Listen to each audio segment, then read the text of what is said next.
가슴막이로 가슴을 가리고 버티어 서십시오. 아멘. 감사합니다. 잘 읽으셨습니다. 자리에 앉아 주십시오.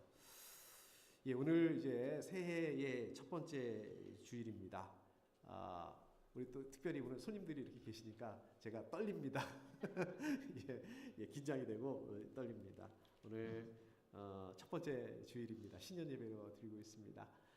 제가 달력을 보니까요, 우리 작년에는 1월 1일이 주일이었습니다. 그래서 1월 1일 첫째 날, 또 첫 번째 주일, 신년 예배가 굉장히 실감이 났는데, 올해는 1월 1일이 벌써 거의 한 일주일이 이렇게 지나다 보니까, 참 아까 우리 전사님이 새해 복 많이 받으세요 이렇게 인사라고 그랬는데, 또 인사하기도 뻘쭘하고 벌써 인사를 여러 번 해서 이렇게 시차가 있으니까 조금 이렇게 실감이 나지 않는, 신년 예배 실감이 나지 않는 또 그런 부분들도 있습니다. 어저께 우리 또 이렇게 결혼식에 우리 참석해 주셔서, 우리 또 집사님들 또 우리 가족들 이렇게 참석해 주셔서 다시 한번 감사드립니다. 원래는 오늘부터 예배 장소가 바뀔 뻔했죠. 그리고 이제 예배 시간도 2시 이제 너무 늦어서 12시로 이렇게 바뀌기로 이렇게 됐었는데, 우리 한국에서 오신 우리 손님들도 계시고, 또 우리 다른 주에서 오신 손님도 계시고, 또 미국 교회에서 먼저 오늘까지 여기 본당에서 예배드리는 게 어떻겠냐 이렇게 먼저 미국 교회에서 이렇게 제안을 해주셔서 물어봐 주셔서 오늘까지 이제 기존대로 오늘까지 이제 여기서 예배를 드리고, 우리 다음 주부터는 이제 변경하기로 한 대로 방이 바뀌고 또 시간도 이렇게 바뀔 예정입니다. 자꾸 바뀌어가지고 이렇게 혹시 이렇게 혼란하게 해드렸다면 죄송합니다. 그래도 좋네요. 여기서 이렇게 예배를 드릴 수 있으니까. 2024년 새해의 주제 말씀, 진리의 허리띠로 허리를 동이는 한 해. 이게 안 넘어갔네. 이게 왜 안 넘어갈까요? 넘겨주실래요?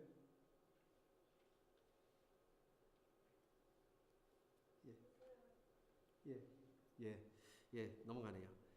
주제가 진리의 허리띠로 허리를 동이는 한 해 이렇게 잡아봤습니다. 이 길어서 외우기가 좀 쉽지 않으시죠? 외우기가 어렵습니다. 우리 양하늘 전사님이 진리의 허리띠를 졸라매고 이렇게 얘기를 하더라고요, 저한테. 그래서 허리띠를 졸라맨다, 왠지 뭐 이렇게 살림살이를 졸라맨다, 뭐 좀 그런 느낌이 들어가지고 허리띠를 졸라매고 이게 아니고 진리의 허리띠로 허리를 동이는 한 해 이렇게 좀 잡아봤습니다. 에베소 6장 14절에 나오는 말씀이죠. 자 그렇다면 이 진리의 허리띠를 동인다는 게 이게 무슨 의미고, 그 다음에 또 우리 삶 속에, 우리 교회 또 가운데 어떻게 적용할 수 있는지, 오늘은 이거를 중심으로 해서 말씀을 나눠보도록 하겠습니다. 먼저 에베소서 하면, 에베소서는 제가 잘 아시는 것처럼 하도 자랑질을 많이 해가지고 제가 이 박사 논문을 에베소 2장을 중심으로 해서 썼습니다. 원래는 그 교회에 관한 얘기를 좀 하고 싶어서 그 교회, 성경적인 교회 모델로 이제 에베소서를 이렇게 찾는다는 명목으로 이제 그렇게 시작을 했는데, 그것보다는 원래부터 제가 좀 에베소서를 굉장히 좀 좋아했습니다. 좀 많이 읽고요. 또 아무래도 이제 좋아하다 보니까 좀 자신감도 또 있었고, 또 코스웍을 하면서 또 연구도 또 많이 해놓고, 그래서 제가 참 에베소서를 잘 알고 있기 때문에 쓰면은 좀 쉽게 갈 수 있겠다 이런 착각을 좀 하고 시작을 했습니다. 그런데 에베소서를 이렇게 가지고 논문을 쓰다 보니까 제가 이렇게 고백할 수 있는 거는, 에베소서에 대해서 굉장히 잘한다고 생각했는데 정말 하나도 모르고 있었구나 이런 생각을 좀 하게 됐고요. 그 다음에 정말 그 몇백 년에 걸쳐서 연구를 진짜 많이 해놨더라고요. 많은 신학자들이 연구를 정말 많이 해놓았다라는 것을 알 수 있습니다. 좀 이렇게 표현할 수 있을 것 같아요. 이런 느낌이었습니다. 제가 이게 논문이라는 문을 딱 열었는데 거기에 그 에베소서라는 아주 새로운 세계, 제가 한 번도 보지 못한 그런 세계가 펼쳐 있구나, 그런 느낌이었던 것 같습니다. 에베소서 6장밖에 안 되죠? 짧습니다. 짧은 성경인데 정말 많은 그런 진리를 담고 있는 성경이다. 물론 우리 모든 성경이 다 그렇습니다. 많은 진리를 담고 있고 하나님의 말씀이지만, 특별히 좀 그러한 저한테는 굉장히 특별한 성경이다라는 그런 생각을 해보게 됩니다. 에베소서는 전형적인 그런 바울 서신의 패턴을 따르고 있다. 이렇게 말씀드릴 수 있겠습니다. 자, 그러면 전형적인 바울 서신의 패턴이 뭐냐? 일반적으로 바울 서신을 보시면은요, 앞부분에서는 교리를 얘기를 합니다. 교리 부분을 다루고, 그 다음에 뒷부분으로 후반부로 넘어가면 이제 그 교리를, 하나님의 말씀을 우리 그리스도인들이 실제 삶에서 어떻게 적용할 수 있고 또 어떻게 실천할 수 있을까, 이제 이게 이제 그 바울 서신의 전형적인 패턴입니다. 예를 들자면 로마서가 그렇죠? 우리 로마서 하면 그 교리다라고 생각을 하는데 맞습니다. 교리 부분도 나오고, 그러나 뒷부분으로 가면 이것을 어떻게 우리 삶에서 적용할 것인가, 이제 이런 패턴을 따르고 있는데, 이 에베소서도 마찬가지입니다. 6장으로 이루어져 있는데 아주 정확하게, 저는 정확한 걸 좋아하는데 딱 반, 1장부터 3장까지, 4장부터 6장까지 이렇게 나눠져 있어서 앞부분 1장부터 3장까지 교리를 다루고 있고, 4장부터 6장까지는 이제 그 실천적인 부분들을 다루고 있습니다. 사실 저와 여러분들이 오늘 6장 14절 말씀 한 절만 이렇게 읽었는데, 오늘 말씀은 6장 10절부터 20절까지 이렇게 한 덩어리로 6장 10절부터 20절까지 이렇게 하나의 그 뭐라 그럴까요? 그 덩어리로 이렇게 읽어야 합니다. 그러니까 오늘 말씀은 어떻습니까? 어디 부분에 있는 것입니까? 그 아까도 말씀드렸던 것처럼 실천 부분, 실천 부분의 끝 부분이다. 종결 부분이다. 기억나시나요? 제가 늘 말씀드리는 거, 뒷부분이 제일 중요하다. 바쁘시면 뒷부분만 봐도, 뒷부분만 읽으셔도 다 할 수 있다. 기억나시죠? 그러니까 오늘 말씀 어떻습니까? 이게 굉장히 중요한 부분입니다. 에베소서, 사실 21절 이후로는 그냥 인사말이거든요. 편지니까. 이제 인사말이 나오니까 6장 10절에서 20절까지는 에베소서 전체적으로 보더라도 에베소서 뒷부분, 그 다음에 뒷부분이기 때문에 무척 중요하다라고 말씀드릴 수 있겠습니다. 오늘 말씀이라 함은 14절 말고 10절부터 20절까지 이렇게 전체적으로 봤을 때 크게 이렇게 세 부분으로 나눠볼 수가 있습니다. 첫 번째 부분은 잘 보이시나요? 잘 안 보이네. 글씨가 너무 작습니다. 10절부터 13절까지, 여기는 왜 영적 전쟁이 필요한가? 영적 전쟁? 너무 어려운 그런 주제인 것 같으시죠? 왜 영적 전쟁이 필요한가? 우리 그리스도인들이 왜 영적 전쟁을 해야 되는가? 이제 이러한 부분이고요. 두 번째 부분은 14절부터, 오늘 말씀 들어있는 부분이죠. 14절부터 17절까지, 여기는 전신갑주에 대한 부분입니다. 말씀 많이 들어보셨는데 혹시 또 전신갑주가 뭐요? 이제 이렇게 생각하실 수 있는데, 앞에서 영적 전쟁이라고 했으니까 전쟁이니까 전투에 임하기 위해서 전쟁에 나가는 그 병사, 군인, 그 복장 생각하시면 됩니다. 우리 영화에서 많이 보셨죠? 우리 로마 군인 이렇게 보시면 어떻습니까? 이렇게 투구도 쓰고, 또 손에다가 칼도 들고, 또 한쪽 손에다는 방패도 들고, 또 뭐 신발도 샌들 이거 신고, 이제 그런 모양, 그런 거 생각하시면 됩니다. 그래서 요게 이제 두 번째 부분이고, 마지막 부분, 세 번째 부분은 18절부터 20절까지 그 영적 전쟁에 어떻게 임해야 되는지, 자세, 태도, 뭘까요? 어떻게 임해야 될까요? 영적 전쟁에 어떻게 임해야 된다는 겁니까? 기도해야 된다. 기도가 중요하다. 저는 바로 이 얘기를 하려고 영적 전쟁도 얘기하고 전신갑주도 얘기하고 바울이 그렇게 했던 것 같습니다. 자, 오늘 말씀 14절 말씀으로 이제 보시면, 14절 말씀 제가 다시 한번 앞부분만 읽어보겠습니다. 그러므로 여러분은 진리의 허리띠로 허리를 동이고, 말씀드렸죠? 방금 전에 말씀드렸던 것처럼 14절, 여기는 두 번째 부분을 시작하는, 그러니까 전신갑주를 시작하는 부분이다. 잘 아시는 것처럼 전신갑주는 어떻게 뭐로 되어 있습니까? 6가지입니다. 허리띠, 가슴막이, 신발, 못 외우셔도 됩니다. 저도 못 외웁니다. 방패, 투구, 검, 이렇게 6가지로 되어 있습니다. 그런데 제일 앞에 나오는 게 뭡니까? 허리띠죠.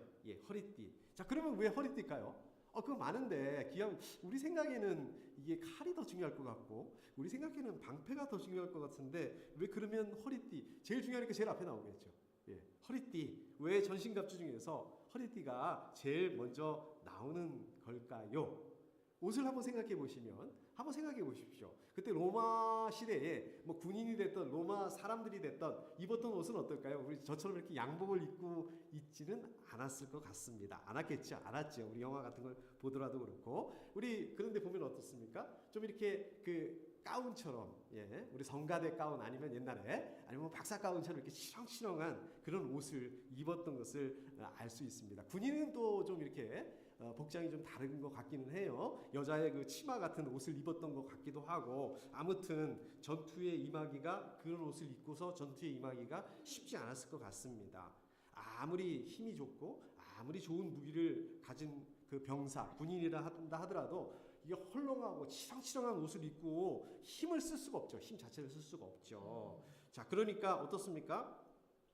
그 또 손은 어떻습니까? 한 손은 칼도 들어야 되고 또 한 손은 방패도 들어야 되고 그런데 만약에 그 긴 옷을 이렇게 치렁치렁한 옷을 입고 있으면 옷이 또 걸리니까 옷을 잡아줘야 되고 이렇게 동요 매야 되고 또 발로 잘못하다가 이렇게 걷다가 그 치렁치렁한 옷에 발이 걸리면은 이거는 넘어질 수도 있고 그렇죠?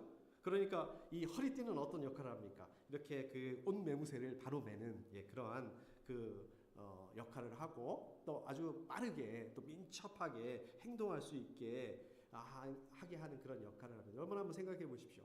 이렇게 그 전쟁에 나갔는데 허리띠를 묶긴 묶었는데 그냥 세게 안 묶고 이렇게 단단하게 묶지 않고 대충 묶어가지고 하다가 전쟁을 하다가 허리띠가 부러져가지고 이게 뭐 바지가 흘러내린다든지 뭐 옷이 벗겨진다든지 이러면 낭패죠. 낭패를 넘어서서 이거는 목숨이 왔다 갔다 하는 예, 그런 거기 때문에 이 허리띠는 굉장히 중요하다.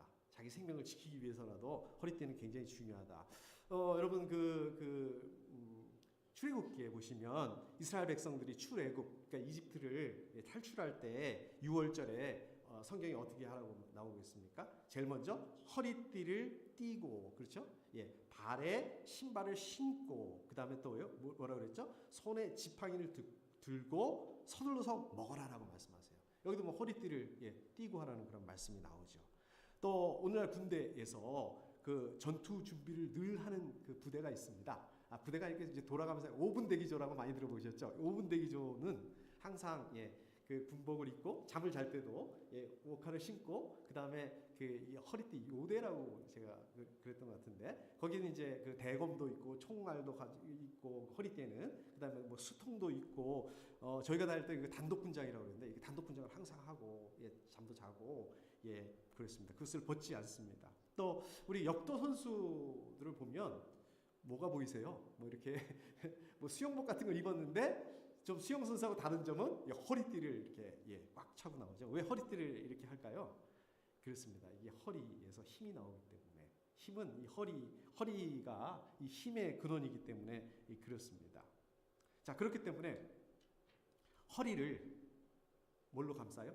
진리로 감쌀 때에 진정한 영적인 힘이 생긴다. 그래서 예, 우리가 이 진리로 허리를 감쌀 때에 마귀를 대적할 수 있는 힘, 능력을 가지게 된다. 저 여러분들을 포함해서 우리 그리스도인들이 진리로 우리 자신들을 이렇게 묶고 준비하고 그러고 있지 않는다면 우리는 언제든지 사단의 공격을 받을 수 있고 사단이 공격할 때 피하거나 이길 수가 없기 때문에 허리띠를 강조하고 허리띠를 차야 된다고 말씀하고 있는 것입니다. 자, 그렇다면 여기 보시면 진리의 허리띠라고 말씀하고 있는데 자, 진리가 뭐죠? 저 여러분들 그 영적인 힘을 쓸 수 있도록 하는 거예요. 또 영적으로 자유롭게 하는 게 진리인데 자, 그렇다면 이 구체적으로 진리가 뭔가? 예, 진리가 뭘까요? 아니 다 아는 건데 그거 한번 설명해 봐. 이건 또 어려운 것 같아요. 예, 이사야서 11장 5절에 보면 이 말씀이 나옵니다. 그는 정의로 허리를 동여매고 성실로 그의 몸에 띠를 삼는다. 여기도 보면 허리를 동여매고라는 말씀이 나오죠. 여기 보시면 그는이 누구를 말하는 거냐면 여기 말씀하는 거냐면 이 부분이 지금 메시아에 대한 설명이기 때문에 메시아를 말씀하는 것입니다. 그러니까 그 어떤 신학자들은 아까 그 에베소 6장에서 말하는 그 진리라는 것이 메시아의 정의 또 성실을 의미한다 이렇게 주장을 하기도 합니다. 그런가 하면 또 다른 그 어떤 그 신학자들은 진리는 뭐냐? 예, 복음이다. 복음을 말씀한다라고 이렇게 주장을 합니다. 우리 실제로 이 바울 서신에 보면 진리라는 복음을 진리라는 말을 가지고 복음을 의미하는 말로 사용하는 경우가 많습니다. 뭐 다른 바울 서신 볼 필요도 없고요. 에베소서 1장 13절에 보면 이렇게 나오고 있습니다. 여러분도 그리스도 안에서 진리의 말씀 곧 여러분을 구원하는 복음을 듣고서 그리스도를 믿었으므로. 여기 보면 진리의 말씀, 그죠? 곧 그러니까 이꼴이라는 얘기죠. 같다는 말이죠. 뭐하고? 복음. 네. 그러니까 진리는 복음을 의미한다. 에베소 4장 또 하나 있네요. 4장 21절에 보면 여러분이 예수 안에 있는 진리대로, 진리 나오죠. 그분 안에서 그분에 관해서 듣고, 그분에 관해서 듣는다는 게 예수님에 관한, 예수님의 복음에 대한 말씀이다. 그래서 여기서 6장에서 말씀하는 6장 14절에서 말씀하는 진리는 앞에서 말하는 그 학자들의 주장처럼 분명하게 영적인 군사로서 살아가는 우리 그리스도인들이 영적인 군사란 말씀입니다. 살아가는데 어떻게 살아야 된다? 신실성, 성실성을 의미한다. 이렇게 볼 수 있습니다. 사탄은 어떤 세력입니까? 거짓의 세력입니다. 이 거짓된 사탄의 세력과 영적으로 싸우는 데 있어서 사탄하고 다른 뭔가 달라야겠죠. 똑같으면 안 되겠죠. 어떻게 달라야 된다? 우리는 정의와 성실이 반드시 필요하다. 이런 의미입니다.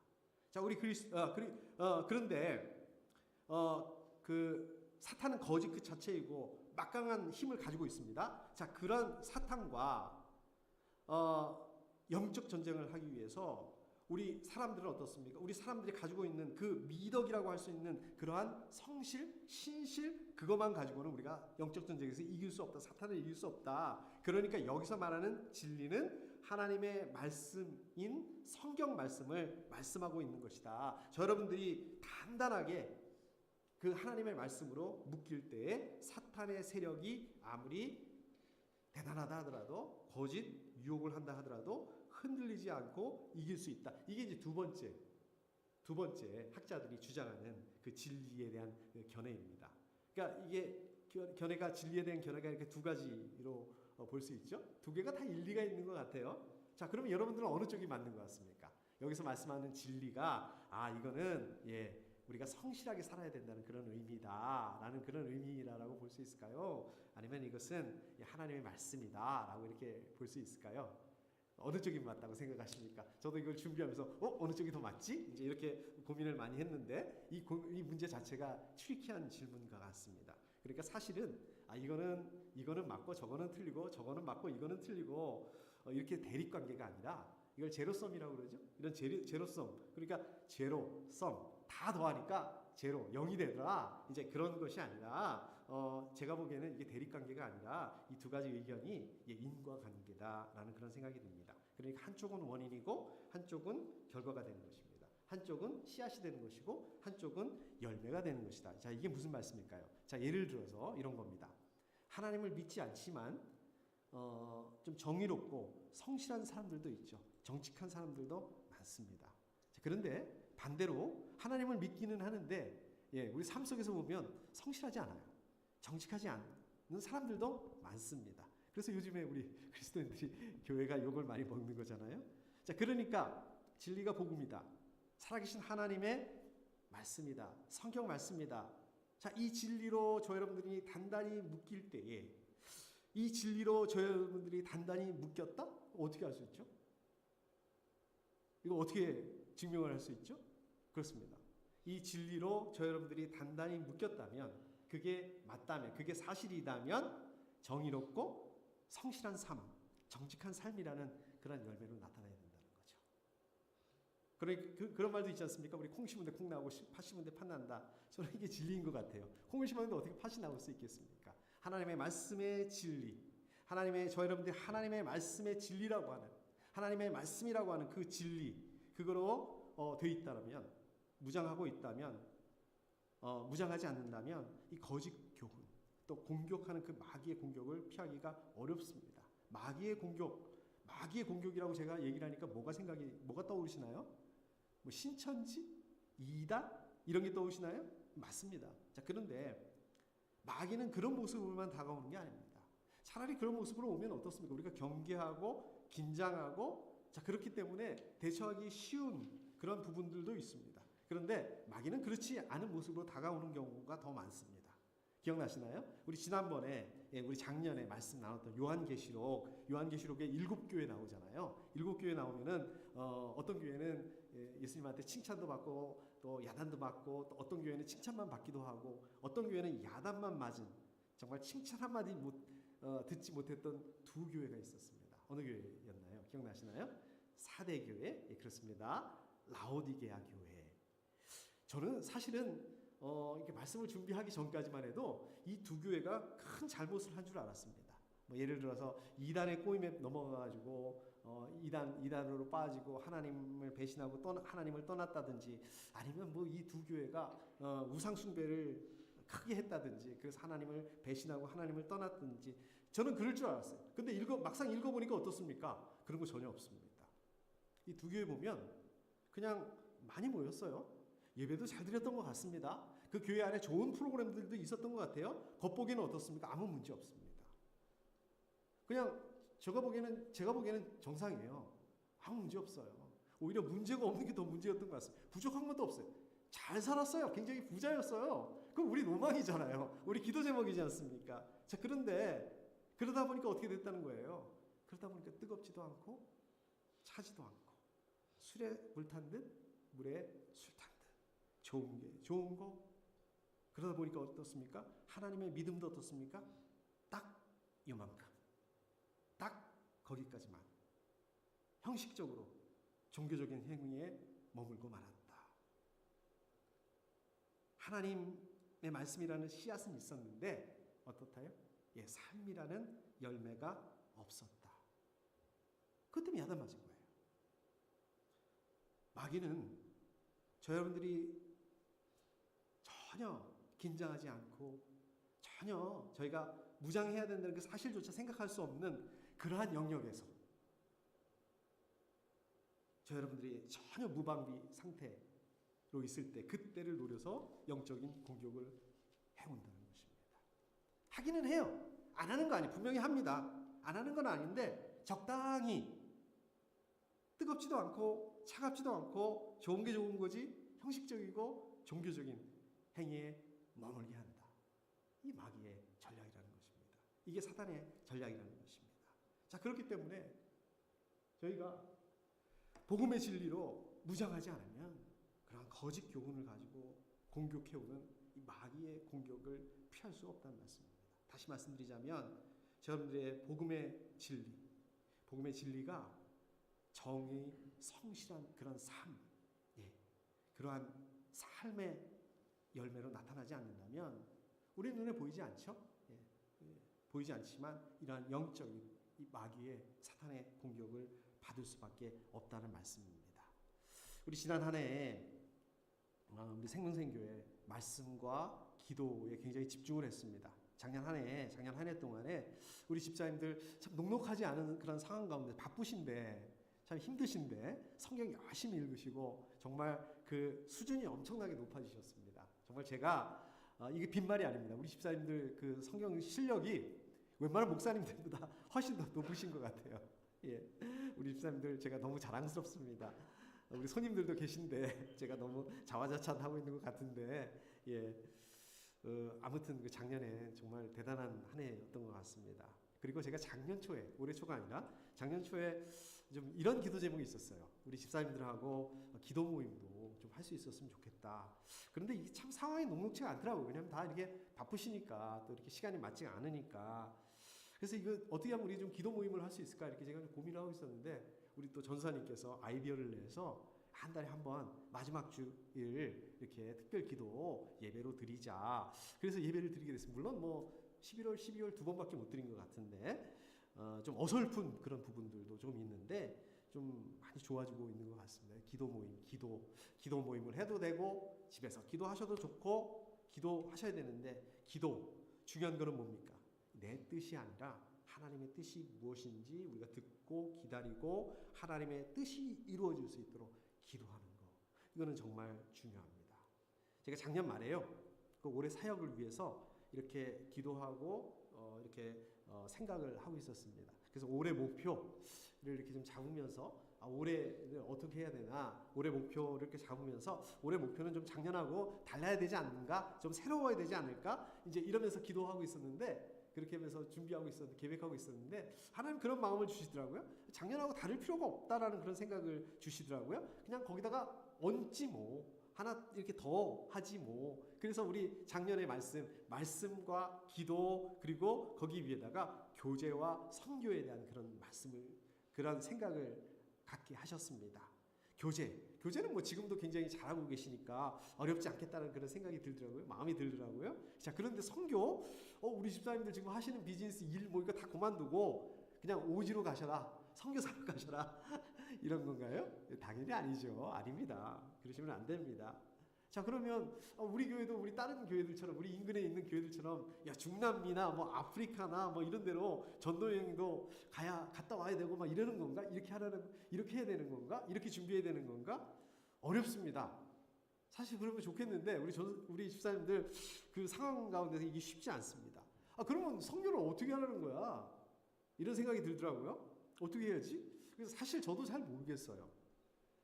아직까지는. 근데 한번 생각을 해보면 작년에요, 우리 생명생교회에 선교사님들이 오셨어요. 몇 분이 오셨는지 아세요? 저도 이렇게 기억이 정확히 안 나서 꼽아보니까 3분이나 오셨었습니다. 우리 베트남 안용객 선교사님, 또 우리 IMB 에스라 선교사님 오셨었고, 또 우리 가을에 11월에 우리 정기한 선교사님, 우리 필리핀 선교사님, 이렇게 3분 선교사님이 방문하셨습니다. 이게 전혀 계획하지 않았던 거거든요. 만약에 이분들을 저희가 이렇게 초청을 했다면 어땠을까요? 뭐 항공료에다가 여기 체류비에다가 비용이 만만치 않았을 겁니다. 근데 이분들이 여기를 이렇게 이곳에 달라스로 이쪽에 오실 일이 있어가지고 오셨다가 저 연락이 돼가지고, 우리 뭐 안영배 선교사님 우리 또 후원 선교사님이시기도 하고, 그래서 우리 교회 오시겠다, 한번 방문하겠다 연락이 와서 오시게 된 거예요. 우리 필리핀 우리 정기한 선교사님, 저희 그 처남 형님입니다. 아시는 것처럼. 근데 이분은 여기 올라고 한 게 아니라 파나마로 지나가시다가 다시 돌아가시다가 비행기를 여기서 갈아타는 바람에, 그것도 하필 그때가 또 주일이 딱 걸리는 바람에 오실 수 있었습니다. 제가 왜 이 말씀을 드리냐면 결국은 마음이 중요하다. 마음을 가지고 우리가 기도할 때, 지금 알 수 없지만, 여러분들이 알 수 없지만 하나님께서 문을 열어주실 것이다. 그런 생각들이 듭니다. 지난 연말에도 말씀드렸던 것처럼 올해는 이 말씀과 기도와 교제, 그리고 하나 더 얹어서 선교라는 그런 4개의 기둥을 놓고서 그냥 한번 기도해 봤으면 좋겠습니다. 함께 이렇게 기도해 봤으면 좋겠다는 그런 생각들이 듭니다. 진리의 허리띠를 동이고, 허리띠를 졸라매는 게 아니라 허리띠를 동이고, 하나님의 말씀, 진리, 그것을 열심히 공부하게 되고, 공부뿐만 아니라, 성경 공부뿐만 아니라 이것이 우리 삶 속에서 정의와 성실이라고 하는 그런 열매를 통해서 영적 전쟁, 거기서 승리할 수 있는 그런 한 해가 될 수 있기를 축복합니다. 자, 이제 말씀을 정리하도록 하겠습니다. 저 여러분들 같이 읽지는 않았지만 10절 말씀에 보면 이렇게 말씀하고 있습니다. 여러분은 주님 안에서 그분의 힘찬 능력으로 굳세게 되십시오라고 말씀하고 있습니다. 굳세게 되라고 말씀하고 있죠. 굳세게 돼야 된다. 그런데 내 힘으로, 내 능력으로 굳세게 되는 것이 아니라 하나님의 능력으로 굳세게 돼야 된다. 그리고 거기서 끝나는 것이 아니라 그 뒤에 보시면 오늘 저희가 말씀 14절부터 17절에 보면 하나님의 전신갑주로 무장을 해야 된다. 전신갑주 뭡니까? 진리의 허리띠로 허리를 동여매라. 또 정의의 가슴막이로 가슴을 가려라. 발로 평화의 복음을 전해라. 믿음의 방패를 들고 구원의 투구를 쓰고 성령의 검, 하나님의 말씀으로 무장해라 라고 말씀하고 있습니다. 그런데 그게 다가 아닙니다. 18절에 보면 온갖 기도와 간구로 언제나 성령 안에서 기도하십시오. 여기까지. 전신갑주를 입고 굳세게 되는 것도 좋은데 기도해라. 기도하는 것까지. 여러분들 어디 있으신가요? 굳세게 되는데 전신갑주, 허리띠, 아니면 기도하는 부분까지? 나는 전신갑주는 잘하는데 기도는 조금 힘든 것 같아. 어느 부분이 부족하신가요? 나는 기도는 좋은데 전신갑주는 싫어. 영적 전쟁은 싫어. 한 곳에만 머무르고 있는 것은 아닌가요? 한 곳에만 만족하고 계신 것은 아닌가요? 작심삼일 많이 들어보셨죠? 많이 해보셨죠? 거창하게 목표를 정합니다. 저도 그랬습니다. 예, 올해는 아니 젊었을 때요. 성경을 통독을 해봐야지. 그래서 막 창세기부터 시작을 합니다. 3일밖에 못 가요. 예, 3일 넘어가기 힘듭니다. 일주일 넘어가기 힘듭니다. 3일이면 포기하고 맙니다. 이게 패턴이 돼요. 4일도 아니에요.